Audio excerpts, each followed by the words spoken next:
Hinihintay ka na ng dagat, Gar. Huwag mo nang hintayin na yung dagat pa yung pumunta sa'yo. Dahil sa halagang 20 pesos, Gar, sigurado naman ako na mai-enjoy mo na tong dagat na to.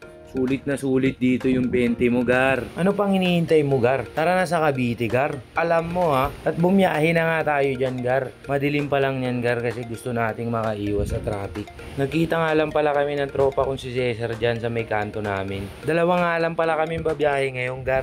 Di ko alam, Gar, kung busy lang talaga yung mga tropa ha. Di talaga sila sumama. Bali, nag-tire check muna nga pala ako dyan, Gar. Alam mo na, iwas aberya. Binuwasan ko nga lang pala ng hangin, Gar, kasi sobrang tigas talaga. Delikado, baka sumimplang pa tayo. After nyan, Gar, syempre, bakbakan na ulit. Ano pa ba? Bali, marami nga rin pala tayo na daanan dyan, Gar, na mga babiyahe rin katulad natin. Partida, Gar, maaga na tayong umalis nyan, pero sobrang dami. Dyan nga pala, Gar, kung mapapansin mo, talagang kayod yung daanan na dinaanan namin dyan, Gar. Sa mga ganitong daanan, Gar, kailangan dito banayad lang talaga yung takbo, Gar, iwas aberya lang. Kasi kapag nagmabilis ka dito, Gar, alam mo na, Gar, disgrasyang malala ka rito, Gar. PCX ko, Gar, makapal na gulong niyang, Gar, pero inaalon pa rin talaga. Kapag may nadaanan kayong ganito, Gar, alam nyo na, tamang takbo lang, Gar, para iwas aberya. Alam ko, Gar, yung mga ganito, Gar, ini-ispalto to, Gar. Mga ilang araw lang siguro to, ispaltoin na rin to.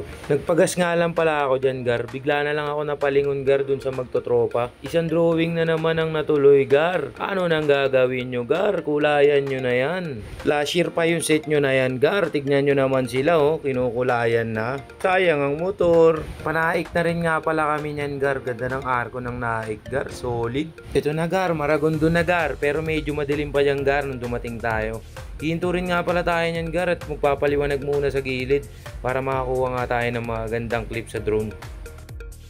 Sakto lang, guys. Ayan na, guys. Medyo maliwanag na.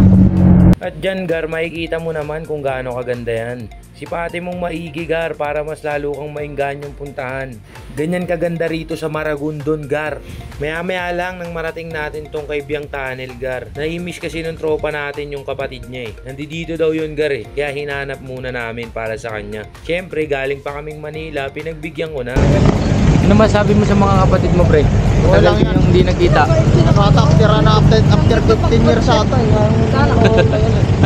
At pag nadaanan mo na tong Riders Wall na to, Gar, sinyalis na yan, Gar, malapit ka na. Dumating na nga pala kami dito, Gar. Bali dito kami sa Adventure Camp. Punuan na kasi dun, Gar, sa kabila, sa Maragondon Sanctuary. Para hindi kayo malito, Gar, yun na lang i-search nyo sa Waze or sa Maps. Maragondon Sanctuary, guys, lalabas na yun. Sobrang solid dito. Nandyan din nga pala yung mga cabin, guys, sa mga gustong mag-overnight. Nandyan lahat ngayon, i-PM nyo na lang Maragondon Sanctuary or Adventure Camp kung saan nyo gusto, guys. Kayo nang bahala dun. Ang entrance lang dito, Gar, 20 pesos lang, Gar. Isang motor sa parking, 20 pesos lang din, Gar. Medyo matarik nga pala to at mabato, Gar, yung dadaanan na to. Pwede ka naman kumapit dyan sa mga puno-puno, Gar, para hindi ka madisgrasya pababa. At dyan din, Gar, may mga nagte-tent pitching din dyan.